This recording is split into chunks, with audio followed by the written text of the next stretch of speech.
ಪಾಂಡವಪುರ ಪಟ್ಟಣದ ಸರ್ಕಾರಿ ಪ್ರಥಮ ದರ್ಜೆ ಕಾಲೇಜಿನ ಆವರಣದಲ್ಲಿ ಬಾಲ್ಯ ವಿವಾಹ, ಹೆಣ್ಣು ಭ್ರೂಣ ಹತ್ಯೆ ತಡೆ, ವರದಕ್ಷಿಣೆ ಕಿರುಕುಳಕ್ಕೆ ಸಂಬಂಧಿಸಿದಂತೆ ಕಾನೂನು ಅರಿವು ಮತ್ತು ನೆರವು ಕಾರ್ಯಕ್ರಮ ನಡೆಯಿತು. ವಕೀಲರ ಸಂಘ, ಪಾಂಡವಪುರ ಸರ್ಕಾರಿ ಪ್ರಥಮ ದರ್ಜೆ ಕಾಲೇಜು ಪಾಂಡವಪುರ ಹಾಗೂ ಕರ್ನಾಟಕ ರಾಜ್ಯ ಮಹಿಳಾ ಮತ್ತು ಮಕ್ಕಳ ಧ್ವನಿ ಸಂಸ್ಥೆ ವತಿಯಿಂದ ಆಯೋಜಿಸಿದ್ದ ಕಾರ್ಯಕ್ರಮವನ್ನು ಪಾಂಡವಪುರ ಜೆಎಂಎಫ್ಸಿ ನ್ಯಾಯಾಲಯದ ಪ್ರಧಾನ ಸಿವಿಲ್ ನ್ಯಾಯಾಧೀಶರಾದ ಬಿ ಪಾರ್ವತಮ್ಮ ಹಾಗೂ ಜಿಲ್ಲಾ ಹೆಚ್ಚುವರಿ ಪೊಲೀಸ್ ವರಿಷ್ಠಾಧಿಕಾರಿ ತಿಮ್ಮಯ್ಯ ಅವರು ಉದ್ಘಾಟಿಸಿದರು.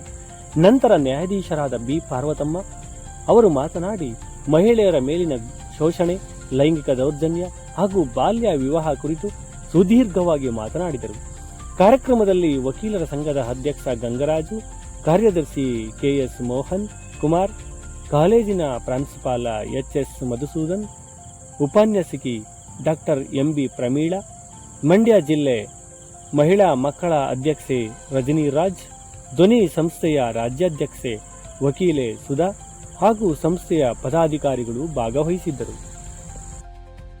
ಈ ಕಾರ್ಯಕ್ರಮವನ್ನು ಉದ್ಘಾಟನೆ ಮಾಡೋಕ್ಕೆ ಆಗಮಿಸಿರುವಂತಹ ಶ್ರೀಮತಿ ಪಾರ್ವತಮ್ಮ ಬಿ, ಪ್ರಧಾನ ಕಿರಿಯ ಸಿವಿಲ್ ನ್ಯಾಯಾಧೀಶರು ಪಾಂಡವಪುರ, ಇವರಿಗೆಲ್ಲರ ಪರವಾಗಿ ಹಾಗೂ ಕಾಲೇಜಿನ ಪರವಾಗಿ ವೈಯಕ್ತಿಕವಾಗಿ ತುಂಬು ಹೃದಯದ ಸ್ವಾಗತವನ್ನು ಕೋರ್ತಾ ಇದ್ದೀನಿ.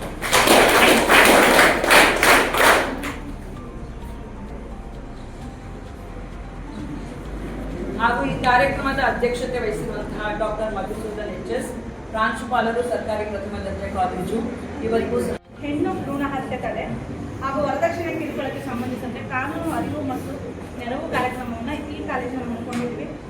ಈ ಕಾರ್ಯಕ್ರಮಕ್ಕೆ ಆಗಮಿಸಿರುವಂತಹ ಎಲ್ಲ ಗೌರವಾನ್ವಿತ ಗಣ್ಯರಿಗೂ ಮತ್ತು ಕರ್ನಾಟಕ ರಾಜ್ಯ ಧ್ವನಿ ಮಹಿಳಾ ಮತ್ತು ಮಕ್ಕಳ ಸಂಸ್ಥೆಯ ಅಧ್ಯಕ್ಷರು, ಉಪಾಧ್ಯಕ್ಷರು ಅವರಿಗೂ ಸಹ ಬೆಳಗಿನ ವಂದನೆಗಳನ್ನು ಮತ್ತು ನನ್ನ ಅಚ್ಚುಮೆಚ್ಚಿನ ಈ ವಿದ್ಯಾರ್ಥಿನಿಯರಿಗೂ ನನ್ನ ಬೆಳಗಿನ ವಂದನೆಗಳನ್ನು ಅರ್ಪಿಸ್ತಾ ಇದ್ದೀನಿ. ಇಲ್ಲಿ ಹಮ್ಮಿಕೊಂಡಿರೋದು ತುಂಬ ಅತ್ಯುತ್ತಮವಾದ ಕಾರ್ಯಕ್ರಮ ಅಂತ ಹೇಳಿದ್ರೆ ಅದು ತಪ್ಪಾಗೋದಿಲ್ಲ. ಯಾಕೆಂದರೆ ಇಲ್ಲಿ ಹೆಣ್ಮಕ್ಳೇ ಕರೆದಿದ್ದೀರಾ. ಈ ಏನು ಕಾಯ್ದೆಗಳು ಹಾಕಿದ್ದಾರೆ ನೋಡಿ, ಇವೆಲ್ಲ ಏನು ನಾವು ಪ್ರೋಗ್ರಾಮ್ನ ಹಾಕೊಂಡಿದ್ದೀವಿ ಅದೆಲ್ಲ ಹೆಣ್ಮಕ್ಳಿಗೆ ಸಂಬಂಧಪಟ್ಟಿದ್ದು ಅಂತ ಈ ಕಾರ್ಯಕ್ರಮನ ಹಾಕೊಂಡಿದ್ದೀವಿ. ಸೊ ಈಗೆಲ್ಲ ಗೊತ್ತು ನಿಮಗೆಲ್ಲ, ಇದ್ರ ಬಗ್ಗೆ ನಾವು ಏನು ಹೇಳೋಂಗಿಲ್ಲ. ಎಲ್ಲ ಹೆಣ್ಮಕ್ಳಿಗೂ ಗೊತ್ತಿರೋಂಥ ವಿಚಾರ. ಹುಟ್ಟಿದಾಗಿನಿಂದ ಹೆಣ್ಣು ಮತ್ತು ಕಡೆ ಸಾಯೋ ತನಕ ಒಂದು ಕುಟುಂಬ ಅನ್ನೋದಿರುತ್ತೆ ಆಕೆಗೆ. ಹುಟ್ಟಿದಾಗಿಂದ ಗಂಡನ ಮನೆ, ಹುಟ್ಟಿದಾಗಿಂದ ತಂದೆ ಮನೆ, ಮತ್ತೆ ಮದುವೆ ಆಗಿ ಹೋಗಿದ್ದಷ್ಟೇ ಗಂಡನ ಮನೆ. ಈ ಥರ ಎರಡೂ ಕುಟುಂಬಗಳನ್ನು ಸಮಾನಾದ ರೀತಿಯಲ್ಲಿ ಬ್ಯಾಲೆನ್ಸ್ ಮಾಡ್ಕೊಂಡು ಹೋಗೋವಂಥವಳು ಹೆಣ್ಣು. ಎಲ್ಲರಿಗೂ ಗೊತ್ತಿರೋವಂಥ ವಿಚಾರನೇ. ಆದರೆ ಆಕೆಗೆ ಆಗ್ತಿರುವಂತಹ ಒಂದು ಕಿರುಕುಳ ಇರ್ಬೋದು, ಯಾವುದೇ ರೀತಿಯಲ್ಲೂ ಒಂದೊಂದು ಟೈಮು ಅದನ್ನು ಹೇಳೋಕ್ಕೆ ಅವಳು ಹಿಂಜರಿತಾಳೆ. ಯಾಕೆಂದರೆ ಕುಟುಂಬದ ಮರ್ಯಾದೆ. ಹೇಳಿದ್ರೆ ನನ್ನ ತಂದೆ ತಾಯಿ ಕೆಟ್ಟ ಹೆಸರು ಬರ್ಬೋದೇನೋ, ನನ್ನ ಗಂಡನ ಬಗ್ಗೆ ಹೇಳಿದ್ರೆ ಏನಾದ್ರು ಇದಾದ್ರು, ಮತ್ತೆ ನಮ್ಮ ಅತ್ತೆ ಮಾವ ಬಿದ್ದಿಗೆ ಬರ್ತಾರೇನೋ, ನನ್ನ ಗಂಡ ಬಿದ್ದಿಗೆ ಬರ್ತಾನೇನೋ, ಈ ಥರ ಎಲ್ಲ ಮನಸ್ಸಿನಲ್ಲಿ ಹೆಣ್ಮಕ್ಳು ಇಟ್ಕೊಂಡು ಯಾವುದೇ ತಾನು ಸಹಾಯ ಕೇಳೋಕ್ಕೆ ಯಾವುದೇ ವಕೀಲರನ್ನ ಕೇಳಕ್ಕೆ ಬರಲ್ಲ, ಮತ್ತು ಯಾವುದೇ ನ್ಯಾಯಾಲಯಗಳಲ್ಲಿ ಅಪ್ರೋಚ್ ಆಗ್ದೇ ಆಕೆ ಏನು ಮಾಡ್ತಾರೆ, ಇದನ್ನ ಕಿರುಕುಳನ್ನ ಹಾಗೇ ತಡ್ಕೊಂಡಿರ್ತಾರೆ. ಯಾವುದೋ ಒಂದು ಕೊನೆಯ ಮಟ್ಟದಲ್ಲಿ ಆಗೋದೇ ಇಲ್ಲ, ನನ್ಗೆ ಆಗೋಯ್ತು, ಈಗ ಇಷ್ಟು ವರ್ಷ ನಾನು ಅನುಭವಿಸ್ಬಿಟ್ಟಿದ್ದೀನಿ, ಇನ್ನು ನನ್ನ ಕೈ ಈ ಕಿರುಕುಳನ್ನ ತಡೆಯೋಕ್ಕಾಗಲ್ಲ ಅಂದಾಗ ಮಾತ್ರ ನ್ಯಾಯಾಲಯದ ಬಾಗಿಲನ್ನು ತಟ್ಟೋದು. ಇಲ್ಲಾಂದರೆ ಹೆಣ್ಮಕ್ಳು ಸಾಮಾನ್ಯ ರೇರೆಷ್ಟು ಕೇಸ್ ಈ ಥರ ಏನಂದರೆ ಹೊಂದಾಣಿಕೆ ಇಲ್ಲದೆ ಬರ್ತಾರೆ. ಅವರು ಅದು ಬೇರೆ ಕೇಸಸ್, ಡೈವರ್ಸ್ ಕೇಸಸ್ ಬರ್ತಾರ, ಅವೆಲ್ಲ ಮದುವೆ ಆದ 1-2 ತಿಂಗಳಿಗೆ, 6 ತಿಂಗಳಿಗೆ, 1 ವರ್ಷಕ್ಕೆ ಅವ್ರು ಬಂದ್ಬಿಡ್ತಾರೆ, ಅದು ಬೇರೆ ಥರ. ಆದರೆ ಈ ಥರ ಏನು ಇವತ್ತಿನ ಕಾರ್ಯಕ್ರಮದಲ್ಲಿ ಇಟ್ಕೊಂಡಿದ್ದೀವಿ ನೋಡಿ, ಇಂಥವೆಲ್ಲ ಏನು ಹೆಣ್ಣು ಭ್ರೂಣ ಹತ್ಯೆ ಇರ್ಬೋದು, ವರದಕ್ಷಿಣೆ ಕಿರುಕುಳ ಇರ್ಬೋದು, ಇದ್ರ ಜೊತೆಗೆ ಇನ್ನೊಂದು ಅಡಿಷನ್ ನಾನು ಸೇರಿಸೋದು ಏನಂದರೆ ವರ್ಕಿಂಗ್ ಪ್ಲೇಸಲ್ಲಿ ಲೈಂಗಿಕ ದೌರ್ಜನ್ಯ, ಇದೊಂದು ಎಕ್ಸ್ಟ್ರಾ ಒಂದು ಬರಬೇಕಾಗಿತ್ತು. ಇಲ್ಲಿ ನಾನು ಅದನ್ನು ಸೇರಿಸ್ಕೊಂಡು ಇವತ್ತು ಹೇಳೋಣ ಅಂತ ಹೇಳ್ತಾ ಇದ್ದೀನಿ. ಯಾಕೆಂದರೆ ಹೆಣ್ಣು ಭ್ರೂಣ ಹತ್ಯೆ ಬಗ್ಗೆ ಮಕ್ಕಳ ನೀವೆಲ್ಲ ತಿಳ್ಕೊಂಡಿದ್ದೀರಾ ಅನಿಸುತ್ತೆ. ಮಂಡ್ಯದಲ್ಲಿ ರಾಜ್ಯ ಮಟ್ಟದಲ್ಲಿ ದೊಡ್ಡ ಒಂಥರ ಸುದ್ದಿನೇ ಆಯಿತು ಅಂದರೆ ತಪ್ಪಾಗಲ್ಲ. ಯಾಕಂದರೆ ಎಲ್ಲರೂ ಗೊತ್ತು, ಈಗ ಪೊಲೀಸ್ನವರೇ ಇಲ್ಲೇ ಇದ್ದಾರೆ ನೋಡಿ, ಅಡಿಷನಲ್ SP ಅವರು ಇಲ್ಲೇ ಇದ್ದಾರೆ, ಮತ್ತು ನಮ್ಮ ಲೋಕಲ್ ಇನ್ಸ್ಪೆಕ್ಟರ್ ಕೂಡ ಇಲ್ಲೇ ಇದ್ದಾರೆ. ಸೊ ಇದರಲ್ಲಿ ಹೇಗೆ ಅಂದರೆ ನಮ್ಗೆ ಗೊತ್ತು ಸಂವಿಧಾನದಲ್ಲಿ ಗಂಡು ಹೆಣ್ಣು ಸಮಾನರೇ. ಆದರೆ ಏನಾಗುತ್ತೆ, ಹಿರಿ ತಲೆ ಇರ್ತಾವಲ್ಲ ಹೆಣ್ಮಕ್ಳು, 3 ಆಯಿತು 1 ಗಂಡಾರು ಆಗಬೇಕು ಅಲ್ವಾ. ಈ ಇದರಿಂದ ಏನಾಗುತ್ತೆ, ಗಂಡಾಗ್ಲಿ ಅಂತೇಳಿ ಯಾವುದು ಅಂತ ಭ್ರೂಣ ಯಾವುದಿದೆ ಅಂತ ಲಿಂಗ ಪತ್ತೆಗೋಸ್ಕರ ಒಂದು ಹಾಸ್ಪಿಟಲ್ ಒಬ್ರು ಡಾಕ್ಟ್ರನ್ನ ಅದಕ್ಕೆ ಅಂತಾನೆ ಇರ್ತಾರಲ್ಲ ಅವ್ರು ಹೋಗಿ ಅಪ್ರೋಚ್ ಆಗೋದು, ಆ ಥರ ಮಾಡಿ ಇದರಲ್ಲಿ ಹೆಣ್ಣು ಅಂತ ಗೊತ್ತಾಗಿದ ತಕ್ಷಣ ಭ್ರೂಣನ ಹತ್ಯೆ ಮಾಡಬೇಕು. ಹೆಣ್ಣಾದ್ರೆ ಮತ್ತೀಗ ಅಲ್ಲಿ 2 ಇದೆ 3 ಇದೆ, ಮತ್ತೆ ಯಾಕೆ ಇನ್ನೊಂದು ಹೆಣ್ಣು, ಈ ಥರ ಎಲ್ಲ ಗರ್ಭಪಾತ ಮಾಡಿಸ್ತಾ ಇದ್ರು. ಇದನ್ನ ನಮ್ಮ ಪೊಲೀಸರು ಜಾಲ ಹಿಡಿದು ಅವ್ರನ್ನ ಅರೆಸ್ಟ್ ಮಾಡಿ ಇವತ್ತು ಎಲ್ಲ ನಮ್ಮ ಕೋರ್ಟಲ್ಲಿ ಒಂದು 5-6 ಇತ್ತು. So district court, session court ನಡೀತಾ ಇದ್ದಂಥದ್ದು. ಇಂಥದಕ್ಕೆ ನಾವು ಪ್ರಚೋದನೆ ಕೊಡಬಾರ್ದು. ನೀವು ಮುಂದೆ ಹೆಣ್ಮಕ್ಳು ಮದುವೆ ಆಗಿ ಹೋಗುವಂಥವ್ರು ಹೆಣ್ಣಾದ್ರೇನು ಗಂಡಾದ್ರೇನು, ಈಗ ನೀವು ನೋಡಿ ಸಮಾನರಾಗಿ ನಾವೆಲ್ಲ ಕೆಲಸ ಮಾಡ್ತೇವೆ, ಎಲ್ಲ ಕ್ಷೇತ್ರದಲ್ಲಿ ಇದೀವಲ್ವಾ. 33% ಹೆಣ್ಮಕ್ಳು ಇದೆಯಲ್ಲ ಎಲ್ಲ ಇದ್ರಲ್ಲೂ. ಯಾಕೆ ಆ ಭೇದ ಭಾವ ಇರಬೇಕು ಅನ್ನೋದು ನಮ್ಮಲ್ಲೂ ಇರಬೇಕು. ಯಾಕಂದ್ರೆ ಒಬ್ರು ಅತ್ತೆನೂ ಇರ್ತಾರೆ, ಅಲ್ಲಿ ಹೆಣ್ಣು ಭ್ರೂಣ ಹತ್ಯೆ ಆಗ್ಬೇಕಂದ್ರೆ ಆ ಜಾಗದಲ್ಲಿ ಒಬ್ರು ಅತ್ತೆನೂ ಇರ್ತಾರೆ ಅಲ್ವಾ, ಒಬ್ರು ಅಜ್ಜಿನೂ ಇರ್ತಾರೆ. ಸೊ ಅವರು ಹೆಣ್ಣು ಅದನ್ನ ಮರ್ತ್ಬಿಟ್ಟಿರ್ತಾರೆ. ಅವರು ಗಂಡೇ ಆಗ್ಬೇಕು, ಗಂಡು ಮಗುನೇ ಆಗ್ಬೇಕು, ಗಂಡು ಮೊಮ್ಮಗನೇ ಆಗ್ಬೇಕು. ಈ ಅಜ್ಜಿ ಇರ್ತಾರಲ್ಲ ಇವರೆಲ್ಲ ಈ ಥರ ಏನು ಮಾಡ್ತಾರೆ, ಬಂದು ಸೊಸೆಗಾಗ್ಲಿ ಆ ಥರ ಹೇಳಿ ಅದನ್ನ ಮೈಂಡಲ್ಲಿ ಅವ್ರು ಡಿಪ್ರೆಷನ್ಗೆ ಹೊರಟೋಗ್ತಾರೆ. ಇದಕ್ಕೆ ಅವ್ರು ಮಾನಸಿಕ ಖಿನ್ನತೆ ಹೋಗಿ ಆತ್ಮಹತ್ಯೆನೂ ಮಾಡ್ಕೊಳ್ಳೋಂಥ ಚಾನ್ಸಸ್ಗಳು ಜಾಸ್ತಿ ಇರ್ತವೆ. ಈ ಥರ ಇದಕ್ಕೆ ನಾವು ಪ್ರಚೋದನೆ ಕೊಡಬಾರ್ದು ಅಂತಾನೆ ಈ ಥರ ಕಾನೂನುಗಳನ್ನು ಎಷ್ಟೇ ತಂದು ನಾವು ಇದು ಮಾಡಿದ್ರು ನಮ್ಮಲ್ಲಿರೋ ಕುಟುಂಬ ಏನಿದೆ ಅದೇ ಹೇಳಿದ್ಮೇಲೆ ಇವಾಗ ಕುಟುಂಬದಲ್ಲಿ ಎಲ್ಲ ನಾವು ಸಹಿಸ್ಕೊಂಡು ಬಾಳ್ತಾ ಇದ್ದೀವಲ್ಲ, ಇದರಿಂದ ಇದನ್ನ ಯಾವುದು ಇದೆ ಬರೀ ನಾವೊಂದು 5-6 ಕೇಸ್ ಹಿಡ್ತಿದ್ದೀವಿ ಅಷ್ಟೇ ಅನ್ಸುತ್ತೆ ಮಂಡ್ಯದಲ್ಲಿ. ಇನ್ನೂ ಇಂಥ ಸಾಕಷ್ಟಿದೆ, ಗೊತ್ತಿಲ್ಲ ಅಷ್ಟೇ, ಅವ್ರು ಯಾರು ಬಾಯಿ ಬಿಡ್ತಾ ಇಲ್ಲ ಅಷ್ಟೇ. ನಮಗೆ ಇಂಥವು ಆಗಿದಾವೆ, ಇಲ್ಲ ಅಂತ ಹೇಳಂಗೇ ಇಲ್ಲ, ಇದ್ದೇ ಇರುತ್ತೆ. ಈ ಮಂಡ್ಯದಲ್ಲೇ ಜಾಸ್ತಿ ಆಗಿರೋದು. ಮತ್ತು ಅದು ಬಿಟ್ಟರೆ ಮೈಸೂರಲ್ಲೂ 1-2 ಕೇಸ್ ಇದೆ. ಮತ್ತು ಆ ಕಡೆ ನಾರ್ತ್ ಸೈಡು ಇನ್ನೊಂದು ಮರ್ಯಾದೆ ಹತ್ಯೆ ಅಂತ ನಡೆಯುತ್ತೆ. ಆ ಕಡೆ ಎಲ್ಲ ಜಾಸ್ತಿ ಏನಂದ್ರೆ ಮರ್ಯಾದೆ ಹತ್ಯೆ ಅಂದರೆ ಅದೇ ಅವ್ರನ್ನ ಮದುವೆ ಆಗೋದು. ಈ ಥರ ಏನಂದರೆ ಬೇರೆ ಜಾತಿ ಹುಡುಗರ ಜೊತೆ ಅಥವಾ ಹುಡುಗಿ ಜೊತೆ ಹೋದಾಗ ಅವರ ಫ್ಯಾಮಿಲಿ ಕುಟುಂಬದವರೆಲ್ಲ ಸೇರಿ ಇನ್ನೊಂದು ಕುಟುಂಬದವರಿಗೆ ಸುಪಾರಿ ಕೊಟ್ಟು ಸಾಯಿಸೋದು, ಆ ಥರ ಹತ್ಯೆ ಮಾಡೋದು, ಈ ಥರದ್ದು ಜಾಸ್ತಿ ನಾರ್ತ್ ಸೈಡ್ ಬರ್ತದೆ. ಬಟ್ ಇಲ್ಲೆಲ್ಲ ಆ ಥರದ್ದಿಲ್ಲ. ಇದೇ ಹೇಳ್ದಂಗೆ ಇದು ಮತ್ತೆ ನೆಕ್ಸ್ಟ್ ಇಟ್ಟು ಹೋಗ್ಬೇಕಂದ್ರೆ ಬಾಲ್ಯ ವಿವಾಹ ನಮ್ಮ ಮಂಡ್ಯದಲ್ಲೂ ಇದೆ. ಇದು ಬಾಲ್ಯ ವಿವಾಹದ ಬಗ್ಗೆ ಹೇಳ್ಬೇಕಂದ್ರೆ ಎಲ್ಲರೂ ನಿಮ್ಗೆಲ್ಲ ಗೊತ್ತು, ಕಾನೂನು ತಿಳಿದಿದೆ ಅಲ್ವಾ. ಹೆಣ್ಮಕ್ಳಿಗೆ ಎಷ್ಟು ವರ್ಷ ಆಗಿರ್ಬೇಕು ಅಂತ ಇದೆ, ಮದುವೆ ಆಗ್ಬೇಕಂದ್ರೆ ಎಷ್ಟು ವರ್ಷ ಆಗಿರ್ಬೇಕು? ಹೆಣ್ಮಕ್ಳಿಗೆ ಎಷ್ಟು ಇರ್ಬೇಕು? 18 ವರ್ಷ. ಗಂಡು ಮಗುಗೆ 21 ಇಯರ್ಸ್ ಇರ್ಬೇಕು. ಅದು ಗೊತ್ತಲ್ವಾ. ಆದ್ರೂ SLC ಆಗಿದ ತಕ್ಷಣ ಮದುವೆ ಮಾಡ್ತಾರೆ ಮನೇಲಿ ಅಲ್ವಾ. ಅದು ಒಪ್ಪಿಗೆಯಿಂದ ಆಗುತ್ತೆ ಏನು?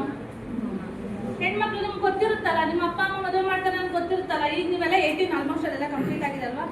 ನಿಮ್ಗೆ ಗೊತ್ತಿರುತ್ತಲ್ವಾ, ನಿಮ್ಮ ಅಕ್ಕಪಕ್ಕದಲ್ಲಿ ಬಿಲೋ 18 ಇಯರ್ಸ್ ಮದುವೆ ಮಾಡ್ತಾ ಇದ್ದಾರೆ ಅಂತ ಗೊತ್ತಾಗುತ್ತಾ ಇಲ್ವಾ ನಿಮಗೆ ಅಲ್ವಾ. ಹುಡುಗಿ ನೋಡಿರ್ತೀರಲ್ಲ ನೀವು, ಈಗ ತಾನೇ ಮೊನ್ನೆ SLC ಎಕ್ಸಾಮ್ ಬರ್ತಿದ್ದಾಳೆ ನಾವು ಹುಡುಗಿ ನೋಡಿ, ಆಗಲೇ ಮದುವೆ ಮಾಡ್ತಾ ಇದ್ದಾರೆ ಅವ್ರ ಮನೇಲಿ, ನಿಮಗೆಲ್ಲ ಗೊತ್ತಾಗುತ್ತೆ. ಆದ್ರೂ ಬಂದು ಎದುರುಗಡೆ ಕೋರ್ಟ್ ಇದೆ, ಮತ್ತೆ ಪೊಲೀಸ್ ಸ್ಟೇಷನ್ ಲೋಕಲಲ್ಲಿ ಇರುತ್ತೆ, ಸ್ಥಳೀಯ ಪೊಲೀಸರು ಇದ್ದೇ ಇರ್ತಾರೆ. ಮತ್ತೆ ನಿಮ್ಗೆ ಮಕ್ಕಳ ಸಹಾಯವಾಣಿ ಕೂಡ ಇದೆ ಅಲ್ವಾ. ಯಾರು ಫೋನ್ ಮಾಡಲ್ಲ ಅಲ್ವಾ? ಯಾಕೆ ಮಾಡಲ್ಲ ಹೇಳಿ? ಅಲ್ಲ, ಧೈರ್ಯವಾಗಿ ಹೇಳ್ಬೋದು ಯಾಕೆ ನೀವು ಮಾಡಲ್ಲ ಅನ್ನೋದು ನಿಮ್ಮ ಮನಸ್ಸಲ್ಲಿ ಇರೋದು ಗೊತ್ತು, ನನಗೆ ಗೊತ್ತು ಏನಂತ. ಆಮೇಲೆ ಹೇಳ್ತೀನಿ, ಹೇಳಿ ನೋಡೋಣ. ಯಾಕೆ ಫೋನ್ ಮಾಡಲ್ಲ ಹೇಳಿ? ನಿಮಗೆ ಗೊತ್ತಲ್ಲಿ ನೋಡ್ತಾ ಇರ್ತೀರಾ. ಈಗ ರಸ್ತೆ ಅಪಘಾತ ಆದ್ರೆ ಆತನ ಯಾರು ಸಹಾಯ ಮಾಡಿ ಹಾಸ್ಪಿಟ್ಲ್ ಕರ್ಕೊಂಡು ಹೋಗ್ಬೇಕು ಅನ್ನೋದು ಏನ್ ಮಾಡ್ತಾರೆ? ಅದೇ ತರ ಇದನ್ನು ಅರ್ಥ ಆಯ್ತಾ? ಯಾಕೆ ಹೇಳಿ, ಯಾಕೆ ಫೋನ್ ಮಾಡಲ್ಲ? ನಿಮ್ಗೆ ಗೊತ್ತು, ನೀವೆಲ್ಲ ಇಲ್ಲಿ BEds ಇಲ್ಲಿರೋ ಸ್ಟೂಡೆಂಟ್ಸ್ಗಳೆಲ್ಲ ಹೇಳ್ತೀವಿ. ಇವಾಗ ಮ್ಯಾಮ್ ಕೇಳಿದ್ರೆ ಹೇಳ್ತಾರೆ ಯಾರು ಸ್ಟೂಡೆಂಟ್ ಹೇಳ್ತಾರೆ. ಅದೇ ನಾವು ಬ್ರಿಲಿಯಂಟ್ ಆಗಿರೋ ತಕ್ಕನಾಗೆ ಚುರುಕುತಾನೆ ಇರ್ಬೇಕಲ್ವ ನಮ್ಮಲ್ಲಿ ಅಲ್ವಾ. ಯಾವುದೋ ಒಂದು ನಮ್ಮ ಕಣ್ಣು ಮುಂದೆ ಯಾವುದೇ ಥರದ್ದು ನಾನು ಹೇಳ್ತಾ ಇರೋದು, ಯಾವುದೋ ಒಂದು ಸನ್ನಿವೇಶ, ಕೆಟ್ಟ ಸನ್ನಿವೇಶಗಳು ನಡೀತಾ ಇದೆ, ಅಥವಾ ಒಂದು ಹುಡುಗ ಒಂದು ಹುಡುಗಿನ ಚುಡಾಯಿಸ್ತಾ ಇದ್ದಾನೆ ಅನ್ನೋದಾಗಿರ್ಬೋದು, ಅಥವಾ ರಸ್ತೆ ಹಿಂಬಾಲಿಸ್ತಾ ಹೋಗ್ತಾ ಇರ್ಬೋದು, ಅಥವಾ ನಮ್ಮ ಪಕ್ಕದ ಮನೆಯಲ್ಲಿ ಗಂಡ ಹೆಂಡತಿ ಜಗಳ ನಡುವೆ ಅವ್ರ ದಿನ ಮ್ಯಾಂಡೇಟ್ ಅಂತಾನೆ ಅಥವಾ ಪೊಲೀಸ್ನವ್ರಿಗೆ ಎದುರುಕೊಳ್ಳೋದು ಅಂತ ಹೆಲ್ಮೆಟ್ ಹಾಕೊಳ್ಳೋದ?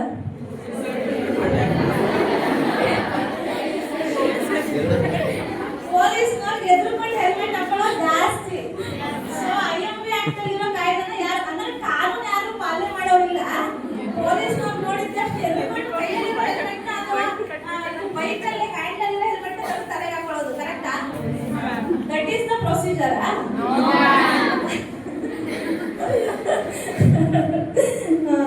ನೋಡಿ ಮಕ್ಕಳ, ಏನ್ ಹೇಳ್ತೀನಿ ಅಂದ್ರೆ ಹೆಲ್ಮೆಟ್ ವಿಷಯದಲ್ಲೂ ಅಷ್ಟೇ ನಿಮ್ಗೆಲ್ಲ ಗೊತ್ತಿದೆ. ನಮ್ಮ ತಲೆಯ ರಕ್ಷಣೆ ಹೆಲ್ಮೆಟ್ ಇದೆಯಲ್ಲ, ನಮ್ ಜೀವ ಉಳಿಸೋದು. ಪೊಲೀಸ್ನವ್ರಿಗೆ 500 ರೂಪಾಯಿ ಫೈನ್ ಕಟ್ಟಬೇಕು ಅಂತ ಅಲ್ಲೋದ್ರೆ ನಮ್ ಜೀವನ ಆರೋಗಿರುತ್ತೆ ಅಲ್ವಾ. ತಪ್ಪಿಸ್ಕೊಂಡು ಓಡೋಗಿ ಹೆಂಗಂಗೋ ಹೋಗಿ ಯಾವ್ದೋ ಕಡೆ ದಿಕ್ಕ ಹೋಗೋದು, ಮತ್ತೆ ಕುಡಿದು ವಾಹನ ಚಲಾವಣೆ ಮಾಡೋದು, ಇವೆಲ್ಲ ಏನಂದ್ರೆ ನಿಮ್ಗೆ ಕಾನೂನುಗಳು ಇರೋದೇ ನಿಮ್ಮ ರಕ್ಷಣೆಗಾಗಿ ಅಥವಾ ಪೊಲೀಸ್ನವ್ರಿಗೆ ಹೆಲ್ಪ್ ಆಗಿ ಅಂತಲ್ಲ, ನಿಮ್ಮ ದಕ್ಷಿಣದಲ್ಲಿ ಈ ಕಾನೂನು ಇರೋದು. ನಾವ್ ಯಾಕೆ ಬಾಲ್ಯ ವಿವಾಹ ಮಾಡಿದೀವಿ? ಬಾಲ್ಯ ವಿವಾಹ ತಡೆ ಯಾಕೆ 18 ವರ್ಷ ಯಾಕೆ ಕಾನೂನು ಮಾಡಿರೋದು? ಯಾಕೆ ಅಂದ್ರೆ ಮುಂದೆ ಆಕೆ ಮದ್ವೆ ಆದ್ರೆ ಬೇಗ ಗರ್ಭಧಾರಣೆ ಆದ್ರೆ ಆಕೆಗೆ ಯುಟರಸ್ಗೆ ಪ್ರಾಬ್ಲಮ್ ಆಗುತ್ತೆ, ಮತ್ತೆ ಆಕೆ ರಕ್ತಹೀನತೆಯಲ್ಲಿ ಬೆಳೆದು ಸಾವು ಬೇಗ ಆಗುತ್ತೆ ಅನ್ನೋ ಕಾರಣದಿಂದ ಹೊರತಾಗಿ ಇಷ್ಟಕ್ಕೆ ಅಂತ ಯಾಕೆ ಕೇಳಲೇ ಇಲ್ಲ. 18 ವರ್ಷ ಯಾಕೆ ಮಾಡೋರು, 21 ವರ್ಷ ಯಾಕೆ ಮಾಡೋರೆ ಅಂತ ಅದನ್ನೆಲ್ಲ ಸಂಶೋಧನೆ ಮಾಡಿನೇ, ಅದೆಲ್ಲ ಪ್ರಯೋಗ ಮಾಡಿನೇ ಈ ಕಾನೂನುಗಳನ್ನ ಜಾರಿಗೆ ತಂದಿರ್ತಾರೆ. ಹೆಣ್ಮಕ್ಳು ಸಾವು ಜಾಸ್ತಿ ಯಾವಾಗ ಏರಿಕೆ ಆಗಿರುತ್ತೆ ನೋಡಿ, ಆವಾಗ ಇದನ್ನೆಲ್ಲ ಇಷ್ಟು ವರ್ಷ ಮಾಡಿದ್ರೆ ಇವಳ ಆಯುಷ್ ಚೆನ್ನಾಗಿರುತ್ತೆ, ಇವಳ ಆರೋಗ್ಯ ಚೆನ್ನಾಗಿರುತ್ತೆ, ಕುಟುಂಬದಲ್ಲಿ ಮತ್ತೆ ಇನ್ನೊಂದು 18 ವರ್ಷ, ಯಾಕಂದ್ರೆ ಮೆಚೂರ್ಡ್ ಮೈಂಡ್. ಇವಾಗ ಒಂದು ಕುಟುಂಬದಲ್ಲಿ ಹೊಂದಾಣಿಕೆ ಆಗ್ಬೇಕಂದ್ರೆ ಆ ಹುಡುಗಿ ಈಗ ಬಾಲ್ಯ ಅವಸ್ಥೆನೇ ಬೇರೆ ಮತ್ತೆ ಯೌವನಾವಸ್ಥೆನೇ ಬೇರೆ. ಸೊ ನಾವು ಬಾಲ್ಯದಲ್ಲಿದ್ದಾಗ ಚೈಲ್ಡ್ ಅಂತ ಯಾಕೆ ಹೇಳ್ತೀವಿ? ಚೈಲ್ಡ್ ಕೆಲವ್ರು ನೋಡಿ ದೊಡ್ಡವರಾಗಿರೋ ಚೈಲ್ಡ್ ಅಂತ ಆಡ್ತಾರೆ ಅಂತಾರೆ, ಸೀರಿಯಸ್ನೆಸ್ ಇಲ್ಲ. ಸೊ ಯಾಕೆ ಈಗ ಮದುವೆ ಏಜ್ ಎಲ್ಲ ಮಾಡೋದಂದ್ರೆ ಒಂದು ಕುಟುಂಬದಲ್ಲಿ ಹೋದ್ರೆ ಯಾಕೆ ತನ್ನ ಗಂಡ, ಅತ್ತೆ ಮಾವ, ನಮ್ಮ ಗಂಡನ ಬಂಧು ಬಳಗ, ನಮ್ಮ ಅಪ್ಪ ಅಮ್ಮನ ಹೆಂಗ್ ಸುಧಾರಿಸ್ಬೇಕು, ನಾವ್ ಏನ್ ಹೇಳ್ಬೇಕು, ಹೊರಗಡೆ 4 ಗೋಡೆಗಳ ಮಧ್ಯದಲ್ಲಿ ಏನ್ ಇರ್ಬೇಕು, ಆಚೆ ಯಾವ್ದು ಹೇಳ್ಬೇಕು ಹೇಳ್ಬಾರ್ದು, ಒಂದು ಫಂಕ್ಷನ್ ಹೋದ್ರೆ ನಾವ್ ಹೇಗ್ ನಡವಳಿಕೆ ಇರ್ಬೇಕು, ಇದು ಕೇಳ್ಕೊಂಡು ಅದಕ್ಕೇನೆ ಮೆಚೂರ್ಡ್ ಮೈಂಡ್ ಅಂತ ಹೇಳೋದು. ಅದಕ್ಕೆ ಆ ವಯಸ್ಸಿಗೆ ಮದುವೆ ಮಾಡೋದು. ಇಲ್ಲಾಂದ್ರೆ ತಗೊಂಡು 8 ವರ್ಷಕ್ಕೆ ಬಾಲ್ಯ ಹಿಂದಿನ ಕಾಲದಲ್ಲಿ ಆಗ್ತಿತ್ತಲ್ಲ ಹಂಗ್ ಮಾಡ್ಬಿಡೋರು, ಮಾಡ್ಕೊಂಡ್ವಿ. ಅದಕ್ಕೆ ಯಾವ್ದು ಕಾಯ್ದೆ ಕಾನೂನು ಬೇಕಾಗಿರ್ಲಿಲ್ಲ. ಆದ್ರೆ ಈ ತರ ಒಂದು ಎಲ್ಲಾನು ಸಮೀಕ್ಷೆಗಳನ್ನ ಮಾಡಿ ಅದಕ್ಕೆ ಏಜ್ ಲಿಮಿಟ್ನ ಫಿಕ್ಸ್ ಮಾಡಿದ್ದಾರೆ. ಇನ್ನು ಹೆಣ್ಣು ಭ್ರೂಣ ಹತ್ಯೆ ಆಯ್ತು, ಮತ್ತೆ ನೆಕ್ಸ್ಟ್ ಹೇಳ್ಬೇಕಂದ್ರೆ ವರದಕ್ಷಿಣೆ ಕಿರುಕುಳ. ಇದನ್ನ ಅಡಿಷನಲ್ ಅಂತ ಏನಂದ್ರೆ ಇರ್ಬೋದೇನೋ ಮಾತುಕತೆಯಲ್ಲಿ ಆಗುತ್ತೆ, ಬಟ್ ಈಗ ಅದು ಕಡಿಮೆ ಆಗಿದೆ. ಈ ಹಿಂದೆ ಇರ್ಬೋದು ಮದುವೆ ಗಂಟೆಗೆ ಬೈಕ್ ಕೊಡಿಸ್ಬೇಕು, ಒಂದು ಸೈಟ್ ಕೊಡಿಸ್ಬೇಕು ಅಂತೆಲ್ಲ ಮದುವೆ ಮಾತುಕತೆಯಲ್ಲಿ ಆಗೋಗಿರುತ್ತೆ. ಆಮೇಲೆ ಮತ್ತೆ ಹೋದ್ಮೇಲೆ ಆ ತಂದೆ ತಾಯಿಗಳು ಚೆನ್ನಾಗಿದ್ದಾರೆ, ವೆಲ್ ಇದ್ದಿದ್ದಾರೆ, ಸೌಂಡ್ ಇದ್ದಾರೆ ಅಂತ ಹೇಳಿದ ತಕ್ಷಣ ಗಂಡ ಹೆಣ್ಮಗಳಿಗೆ ಹೋಗುತ್ತೆ ಅವ್ರ ಮನೆಗೆ ಹೋಗಿ ಇನ್ನೊಂದು 5 ಲಕ್ಷ ಇಸ್ಕೋಬಾ, ನಮ್ಗೆ ಸಾಲ ಇದೆ, ಸಾಲ ತೀರಿಸ್ಬೇಕು, ಈ ತರ ಎಲ್ಲ ಹೆಚ್ಚಿನ ವರದಕ್ಷಿಣೆ ಕಿರುಕುಳ ಕೊಡ್ತಾರೆ ಅನ್ನೋ ಕಾರಣದಿಂದ ಈ ಕಾನೂನನ್ನ ಜಾರಿಗೆ ತರಲಾಯಿತು. ಬಟ್ ಈಗ ನನಗೆ ಗೊತ್ತಿರಂಗೆ ಪೊಲೀಸ್ ಅವರಿಗೆ ಕಡಿಮೆ ಆಗಿದೆ ವರದಕ್ಷಿಣೆ ಕಿರುಕುಳ ಕಾಯ್ದೆ. ಯಾಕಂದ್ರೆ ಹೆಣ್ಮಕ್ಳೆಲ್ಲ ಇವಾಗ ಎಚ್ಚೆತ್ಕೊಂಡ್ರೆ, ಯಾಕಂದ್ರೆ ಎಲ್ಲ ಹೆಣ್ಮಕ್ಳು ಕೆಲ್ಸಕ್ಕೆ ಹೋಗ್ತಾರೆ ಇವಾಗ, ಅವರೇ ಇದರಲ್ಲಿ ಅಸೆಟ್, ಮತ್ತೆ ಅಪ್ಪ ಅಮ್ಮನ ಕಡೆಯಿಂದ ಎತ್ಕೊಂಬ ಅಂತ ಹೇಳ್ಬೇಕು ಅಲ್ವಾ, ಅವರೇ ಇದಾರೆ ಅಸೆಟ್. ಇವಾಗ ಎಲ್ಲ ಹೆಣ್ಮಕ್ಳು ಗಂಡಿಂದ ಸಮಾನವಾಗಿ ದುಡಿತಾರೆ. ಸೊ ಆ ಇದು ಕಡಿಮೆ ಆಗಿದೆ ಅಂತ ನಾನು ಅನ್ಕೋತೀನಿ. ಇನ್ನೊಂದು ನಾನು ಅಡಿಷನಲ್ ಹೇಳ್ದಂಗೆ ಲೈಂಗಿಕ ದೌರ್ಜನ್ಯ, ವರ್ಕಿಂಗ್ ಪ್ಲೇಸ್ ದೌರ್ಜನ್ಯ ಇದು ಜಾಸ್ತಿ ಆಗ್ತಾ ಇದೆ. ಏನಂದ್ರೆ ಒಂದು ಹೆಣ್ಮಕ್ಳು ಕೆಲಸ ಮಾಡಿ, ಈಗ ನಿನ್ನೆ ಮೊನ್ನೆ ಎಲ್ಲ ಪೇಪರಲ್ಲಿ ಓದಿರ್ಬೇಕು ನಾವು, ಯಾವುದೋ ಒಂದು ಕಂಪ್ನಿಯಲ್ಲಿ ಅವರು ಮತಾಂತರ ಮಾಡೋಕ್ಕೋಸ್ಕರ ಹಿಂದೂ ಅವ್ರನ್ನ ಮುಸ್ಲಿಮನ್ನ ತರ ಮಾಡೋದು, ಮತ್ತೆ ಬೀಫ್ ತಿನ್ನು ಅಂತ ಹೇಳೋದು, ಈ ತರ ಎಲ್ಲ ಪೇಪರಲ್ಲಿ ಓದಿದ್ರ. ಮೋಸ್ಟ್ಲಿ ಲಾಸ್ಟ್ ವೀಕಲ್ಲಿ ನಾನು ಓದಂಗಿತ್ತು, ಅದು ಎನ್ಕ್ವೈರಿ ನಡೀತಾ ಇದೆ.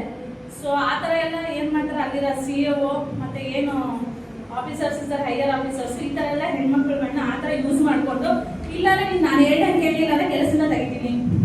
ಸೊ ಅವ್ರೇನೋ ಕುಟುಂಬದಲ್ಲಿ ಕಷ್ಟ ಇರುತ್ತೆ, ಕೆಲಸಕ್ಕೆ ಸೇರ್ಕೊಂಡಿರ್ತಾರೆ, ಇಂಟರ್ವ್ಯೂ ಎಲ್ಲ ಅಟೆಂಡ್ ಮಾಡಿ, ಸೊ ಬಿಟ್ಟರೆ ಏನೋ ಪ್ರಾಬ್ಲಮ್, ಮತ್ತು ನಮ್ಮ ಕುಟುಂಬ ಬೀದಿಗೆ ಬರುತ್ತೆ ಅನ್ನೋ ಕಾರಣದಿಂದ ಅವ್ರು ಏನೇ ಹೇಳಿದ್ರು ಅದನ್ನು ಸಹಿಸ್ಕೊಂಡು, ಮತ್ತು ಏನೇ ಒಂಥರ ಕೆಟ್ಟದಾಗ ನಡವಳಿಕೆ ಅವ್ರು ನಡ್ಕೊಂಡ್ರು ಕೂಡ ಅದನ್ನು ಸಹಿಸ್ಕೊಂಡು ಹೆಣ್ಮಕ್ಳಲ್ಲಿ ಕೆಲಸ ಮಾಡ್ತಿರ್ತಾರೆ. ಸೊ ಅದಕ್ಕೋಸ್ಕರ ಈ ವರ್ಕಿಂಗ್ ಪ್ಲೇಸಲ್ಲಿ ಕೆಲಸದ ಸ್ಥಳದಲ್ಲಿ ಲೈಂಗಿಕ ದೌರ್ಜನ್ಯ ವಿರುದ್ಧ ಒಂದು ಕಾಯ್ದೆನ ತಂದ್ರು. ಅದ್ರ ಪ್ರಕಾರ ಈವನ್ ಬರೀ ಅಲ್ಲೇ ಅಂತಲ್ಲ, ಈ ಸ್ಕೂಲ್ ಅಥಾರಿಟಿ ಇರ್ಬೋದು, ನಮ್ಮ ಕೋರ್ಟ್ ಇರ್ಬೋದು, ಯಾವುದೇ ಒಂದು 30 ಜನಕ್ಕಿಂತ ಜಾಸ್ತಿ ಜನ ಎಲ್ಲಿರ್ತಾರೆ ನೋಡಿ, ಅಲ್ಲಿ ಕಾರ್ಮಿಕರೇ ಇರ್ಬೋದು, ಕಾರ್ಮಿಕರಲ್ಲಿ ಕೂಡ ಒಂದು ಸಮಿತಿ ಕೂಡ ರಚನೆ ಆಗಿರುತ್ತೆ.